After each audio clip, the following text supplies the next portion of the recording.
오늘 은혜 받으실 하나님의 말씀은 다니엘 3장 24절에서 26절 말씀입니다. 다니엘 3장 24절에서 26절 말씀을 다 같이 봉독하시겠습니다. 그때 느부갓네살 왕이 놀라 급히 일어나서 모사들에게 물어 이르되 우리가 결박하여 불 가운데에 던진 자는 세 사람이 아니었느냐 하니 그들이 왕에게 대답하여 이르되 왕이여 올소이다 하더라. 왕이 또 말하여 이르되 내가 보니 결박되지 아니한 네 사람이 불 가운데로 다니는데 상하지도 아니하였고 그 넷째의 모양은 신들의 아들과 같도다 하고 느부갓네살이 맹렬히 타는 풀무불 아기 가까이 가서 불러 이르되 지극히 높으신 하나님의 종 사드락 메삭 아벳느고야 나와서 이리로 오라 하매 사드락과 메삭과 아벳느고가 불 가운데서 나온지라. 아멘. 할렐루야, 할렐루야. 저는 오늘 우리가 함께 봉독한 말씀을 가지고 새 친구라고 하는 제목으로 은혜를 나누도록 하겠습니다. 함께 따라해 보겠습니다. 새 친구. 가끔 자녀들 때문에 힘든 성도님들과 얘기를 나눌 때가 있습니다.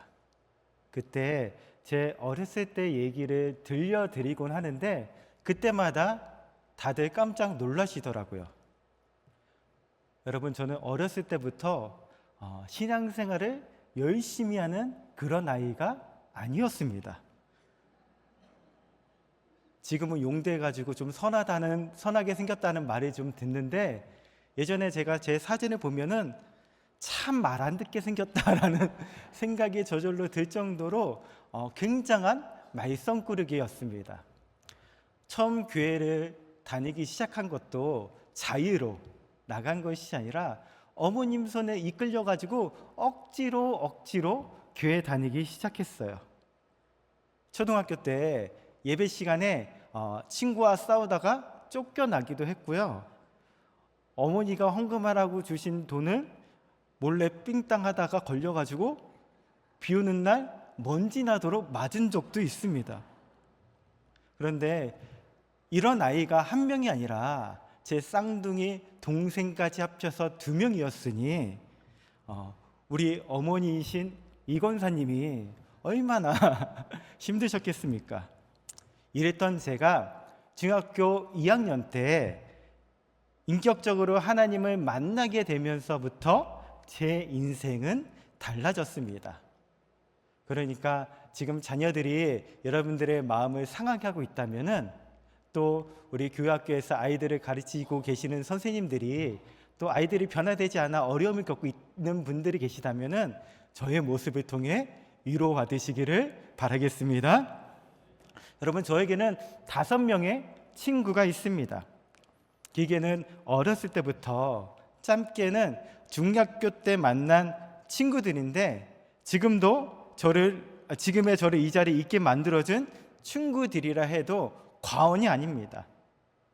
이들과 함께 기도하면서 인격적으로 하나님을 만날 수가 있었습니다. 그리고 그때 저를 지도해 주신 교사 선생님이 오늘 이 자리에 앉아서 예배를 같이 드리고 있습니다.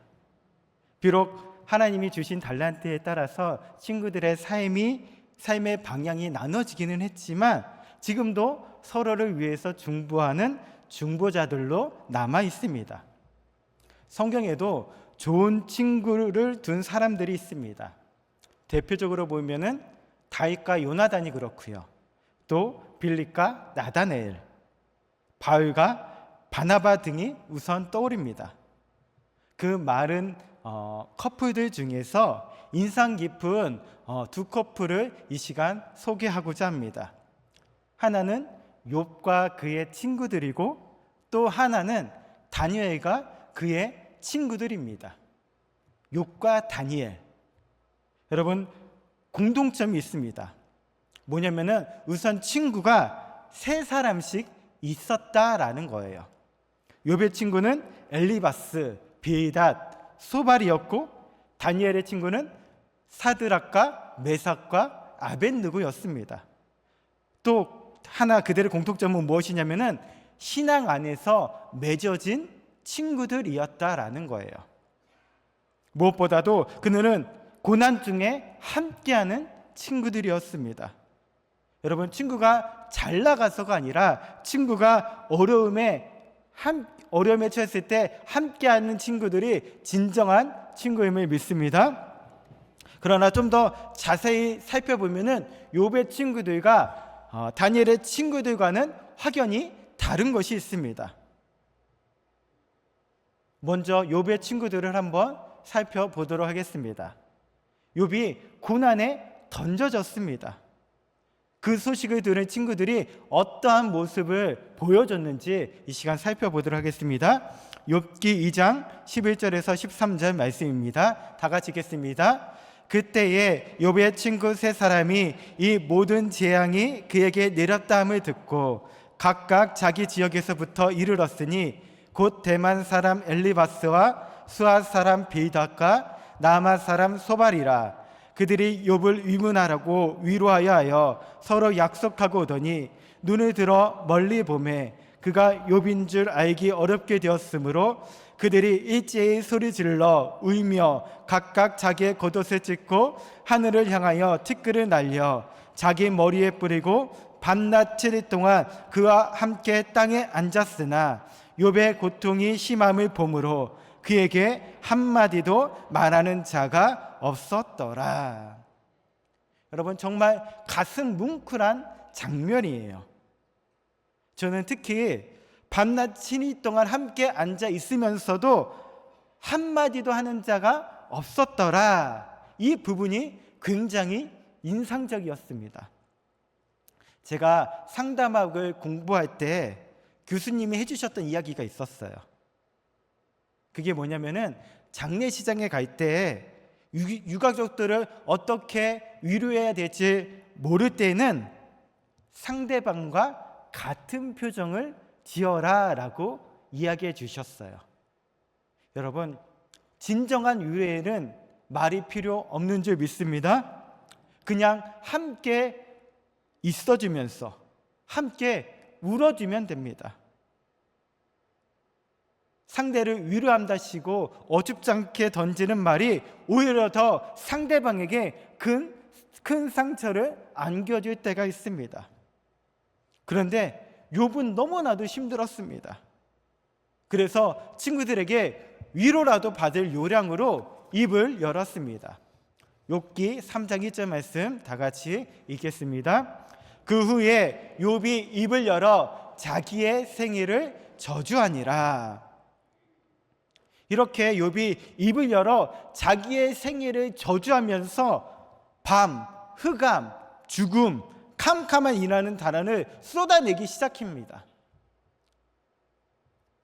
여러분, 힘들고 어려울 때는 말을 조심해야 돼요.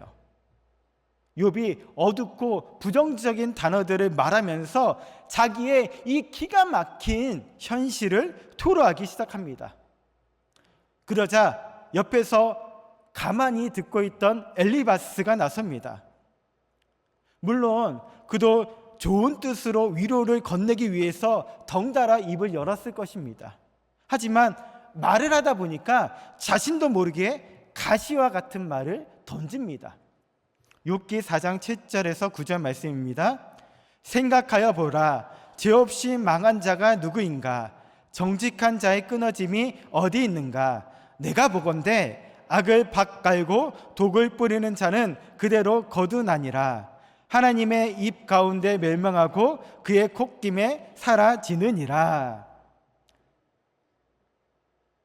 이 말을 들은 욥은 상처를 받고 그때부터 친구들과 험한 말이 오고 가기 시작합니다. 엘리바스의 말을 들은 욥이 맞받아칩니다.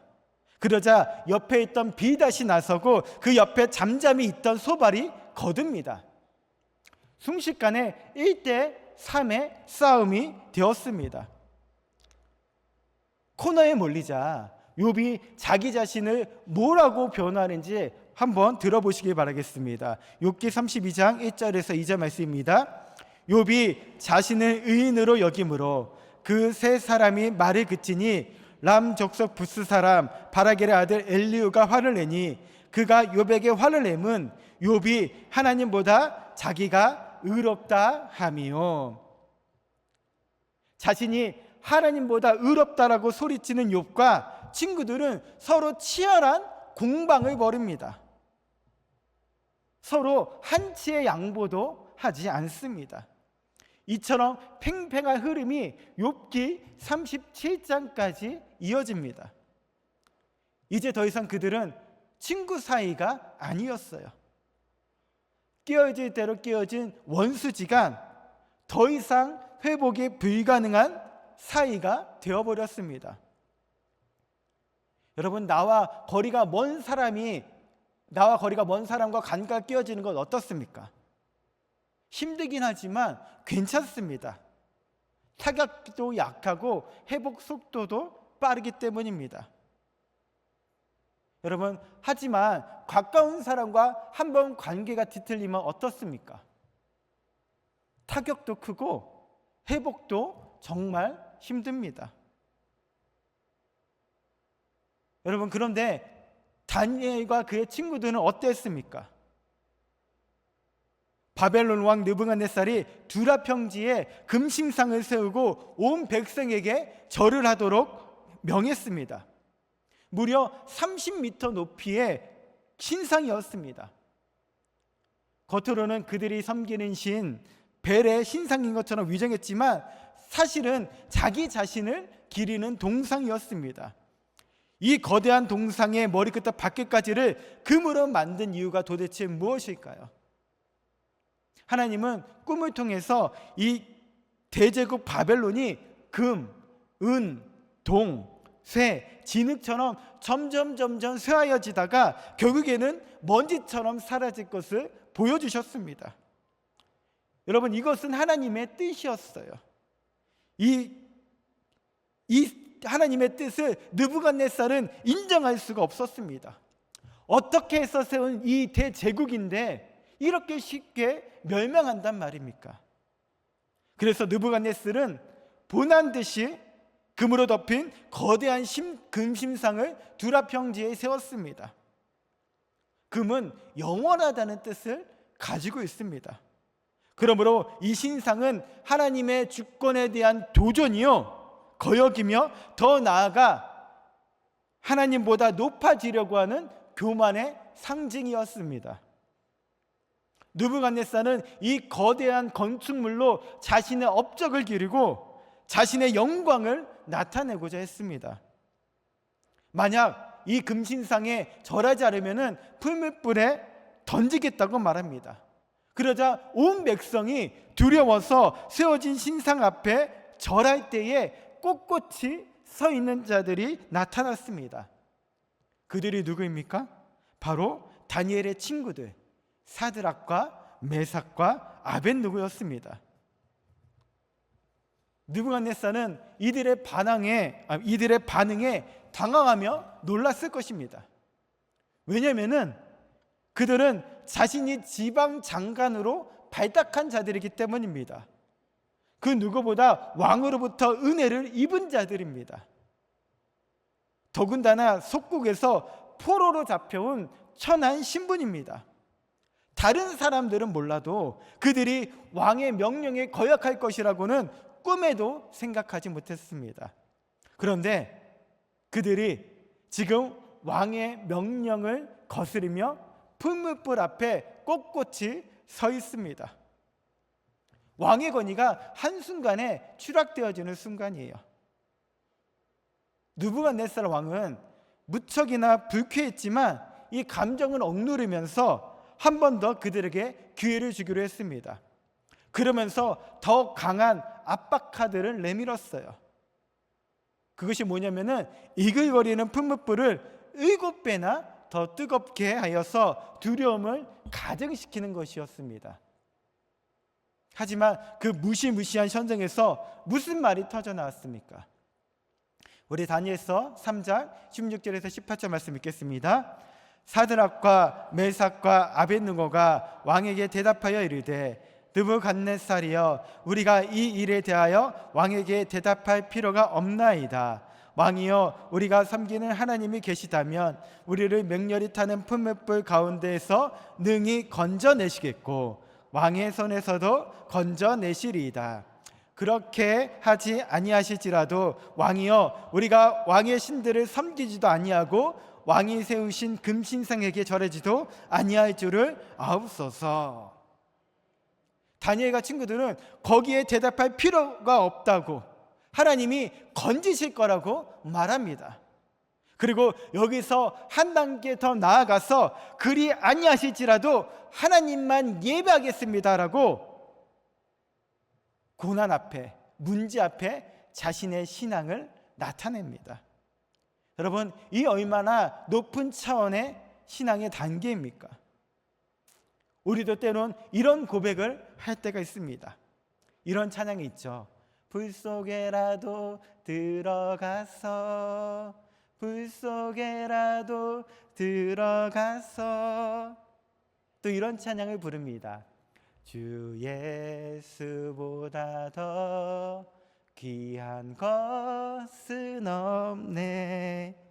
여러분, 이러한 찬양을 부르면서 우리들의 신앙을 많이들 고백합니다. 그런데 문제는 무엇입니까? 정말로 문제는 고난이 현실이 되었을 때입니다. 그 문제가 나에게 닥치지 않았을 때는 언제라도 불 속에서 들어가서 주 예수보다 더 귀한 것은 없습니다라고 고백하지만, 만약 고난이 현실이 되었을 때, 고난이 우리들의 눈앞에 닥쳤을 때 우리는 어떻게 반응하고 있습니까?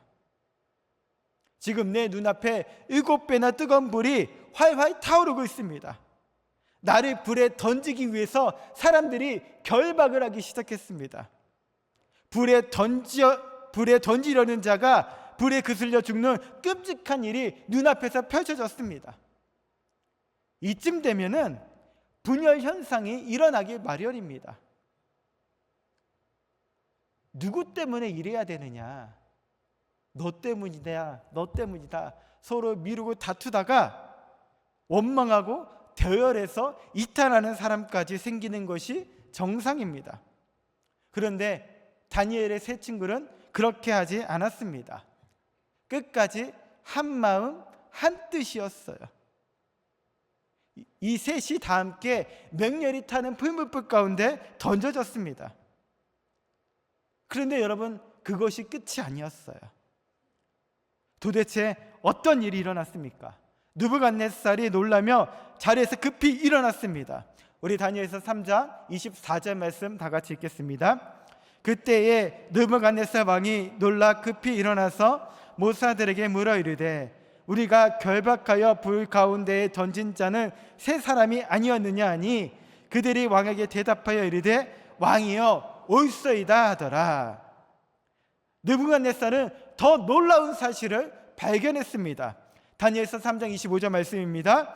왕이 또 말하여 이르되 내가 보니 결박되지 아니한 네 사람이 불 가운데로 다니는데 상하지도 아니하였고 그 넷째 모양은 신들의 아들과 같도다 하고, 놀란 느부갓네살 왕은 다니엘의 친구들을 풀무불에서 급하게 불러냅니다.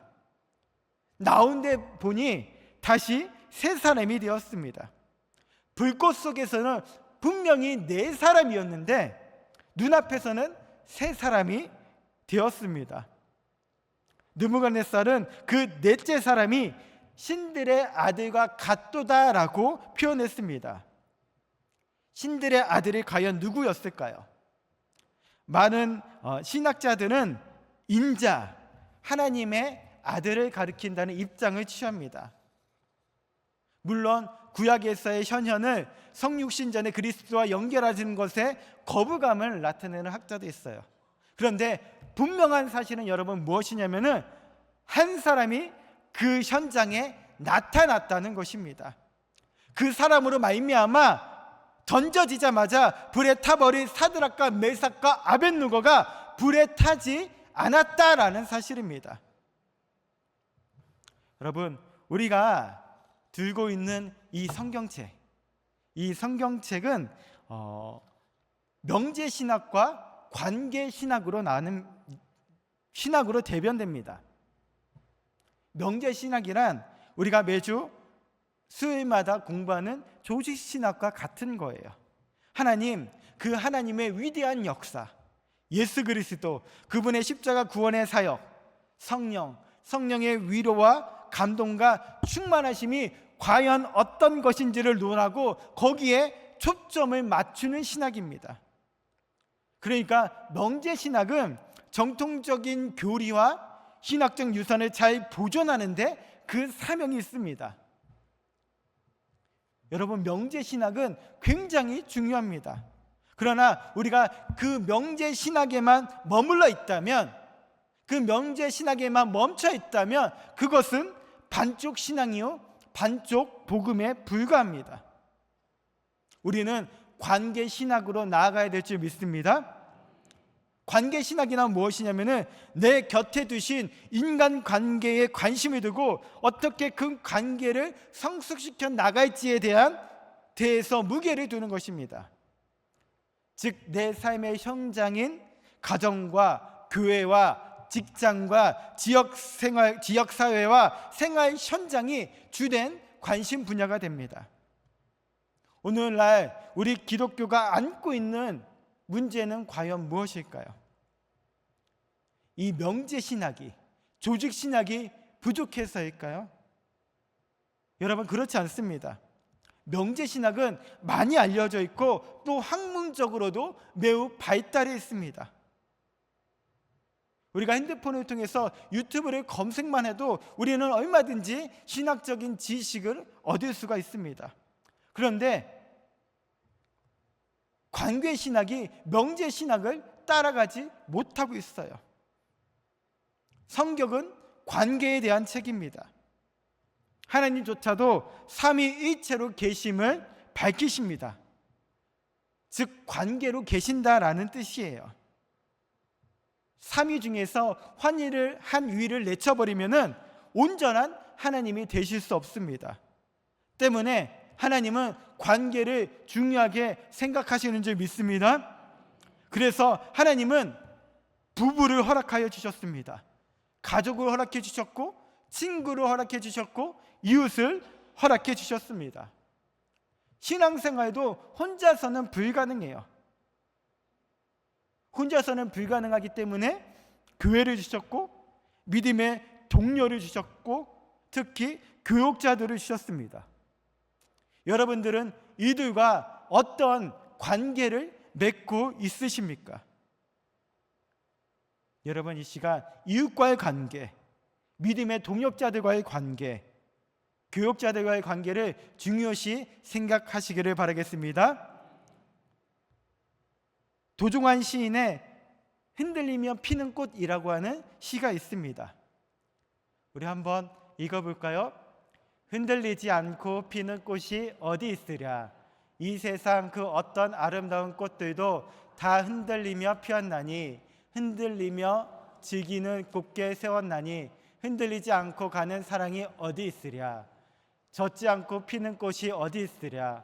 이 세상 그 어떤 빛난 꽃들도 다 젖으며 피었나니, 바람과 비에 젖으며 꽃잎 따뜻하게 피었나니, 젖지 않고 가는 삶이 어디 있으랴. 여러분, 이 시구처럼 인생의 길을 가다 보면은 우리가 우산도 준비되어지지 않는 채 소나기를 맞을 때가 있습니다. 외투를 입지 않았는데 차디찬 겨울을 만나기도 합니다. 그래서 인생은 춥고 외롭습니다.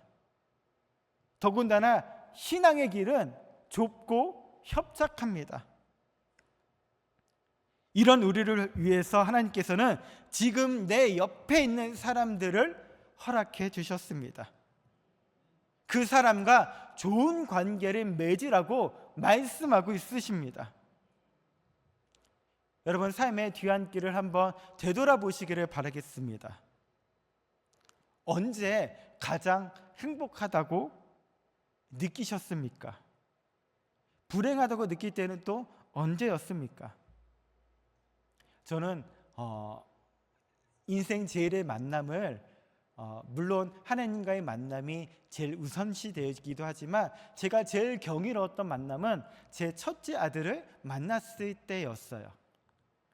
제가 이제 산모가 진통을 하고 이제 아이가 나오는 순간 그 아이를 제 품에 안는 순간에 이 세상 그 무엇으로도 경험할 수 없는 경이로움을 느꼈습니다. 지금도 그 기억이 새록새록 나기도 해요. 여러분, 경제적으로 부유하다고 생각하면 행복하고 궁핍하다고 느끼면 불행하다고 생각하십니까? 명예를 얻어 출세하면 행복하고 그 반대이면은 불행하다고 느끼고 있으십니까? 여러분, 전혀 그렇지 않습니다. 우리가 관계를 어떻게 맺고 사느냐, 그것이 관건입니다. 우리가 좋은 관계를 맺으면은 인생이 가뿐합니다. 그러나 관계가 삐걱거리는 사람은 인생이 무척이나 버겁습니다.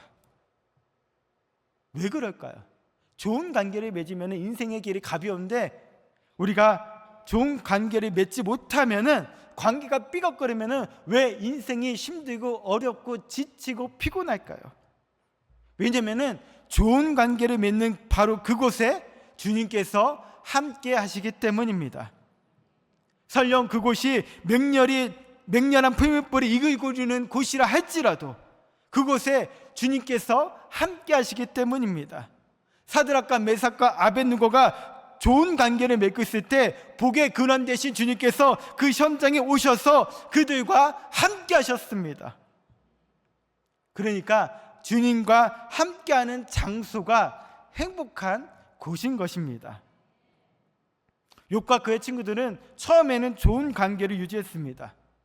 그런데 시간이 흐르면서 그 관계가 뒤틀리기 시작했습니다. 나중에는 더 이상 회복할 수 없는 지경에까지 이르렀습니다. 이들에게 하나님이 내린 처방은 무엇일까요? 엘리바스를 위시한 세 친구에게 그리고 욥에게 하나님은 무엇을 요구하셨을까요? 욥기 42장 8절 말씀입니다. 그런즉 너희는 수소 7과 수장 7을 가지고 내 종 욥에게 가서 너희를 위하여 번제를 드리라. 내 종 욥이 너희를 위하여 기도할 것인즉 내가 그를 기쁘게 받으리니. 수소 7, 수장 7은 완전수입니다. 그런데 그 짐승들을 가지고 하나님께 가는 것이 아니라 욥에게 가서 번제를 드리라고 합니다. 또 하나님은 번제를 드리는 사람은 세 사람인데 욥을 기쁘게 받으시겠다고 하십니다. 여러분, 이것은 뒤틀린 관계를 먼저 회복하라는 뜻입니다. 그리고 욥에게는 관계가 뒤틀린 친구들을 위하여 기도하라고 요구하십니다. 이 역시 관계를 회복하라는 말씀입니다. 이 말씀에 따라서 그들은 어떻게 했습니까? 욥기 42장 9절과 10절 말씀입니다. 이에 대만 사람 엘리바스와 수아 사람 빌닷과 나마 사람 소발이 가서 야훼께서 자기들에게 명령하신 대로 행하니라. 야훼께서 욥을 기쁘게 받으셨더라. 욥이 그의 친구들을 위하여 기도할 때에 야훼께서 욥의 공경을 돌이키시고 야훼께서 욥에게 이전 모든 소유보다 갑절이나 주신지라. 아멘. 이같이 말씀에 순종하여 소원해진 관계를 회복했을 때 하나님은 복을 쏟아부어 주셨습니다. 가정과 물질의 회복을 허락해 주셨습니다. 여러분, 말씀의 결론을 맺도록 하겠습니다. 지금 어떤 상황에 내몰려 있으십니까? 지금 대단히 힘들고 어려운 상황 가운데 처해 있으십니까? 그래서 마치 풀무불에 던져진 것과 같습니까? 어떻게 우리가 이 위기를 극복할 수 있을까요? 여러분, 오늘 본문 말씀을 비춰보면서 생각할 때 간단합니다. 하나님께서 여러분 곁에 두신 사람들과 함께 손을 잡으십시오.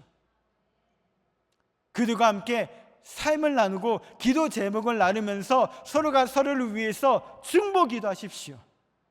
깨어진 관계가 있다면은 화해하시기를 바라겠습니다.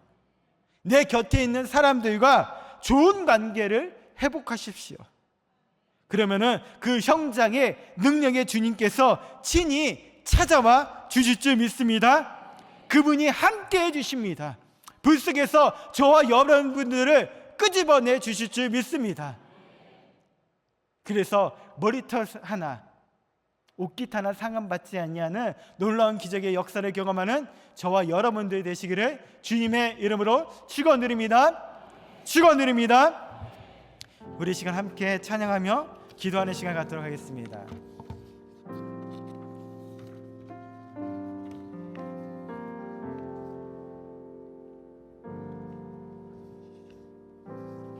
우리는 하나님의 자녀, 우리는 하나님의 자녀, 주 사랑 안에 우리 거할 때 주님 나를 사랑하신 것 같이 우리도 서로 사랑할 수 있네. 우리는 주의 몸된 교회, 우리는 주의 몸된 교회, 모든 지체가 하나 될 때 예수님의 마음을 닮아가며 고통과 즐거움 함께 나누네. 하나님 안에서, 하나님 안에서 우린 서로 이어져 주가 거하실 성전이 되네. 모퉁이 돌 대신 예수와 하나 되게 하신 성령 안에 함께 지어. 우리 한 번 더 고백하겠습니다. 우리는 하나님의 자녀입니다. 우리는 하나님의 자녀, 주 사랑 안에 우리 거할 때 주님 나를 사랑하신 것 같이 우리도 서로 사랑할 수 있네.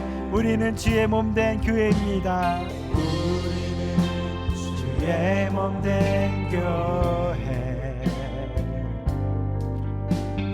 모든 지체가 하나 될 때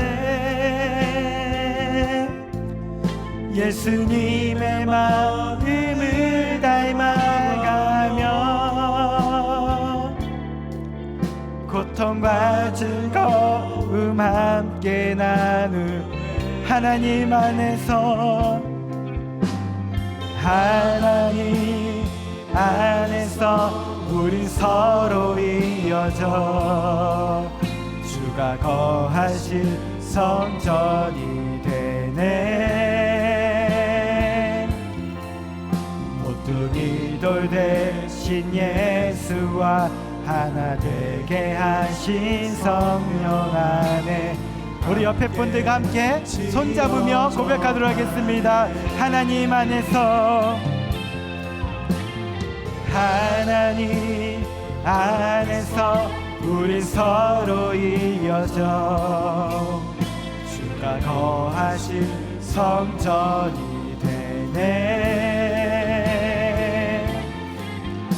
모퉁이 돌 대신 예수와 하나 되게 하신 성령 안에. 우리 마지막으로 고백하겠습니다. 하나님 안에서 우린 서로 이어져, 하나님 안에서 우리 서로 이어져 주가 거하실 성전이 되네. 모퉁이 돌 대신 예수와 하나 되게 하신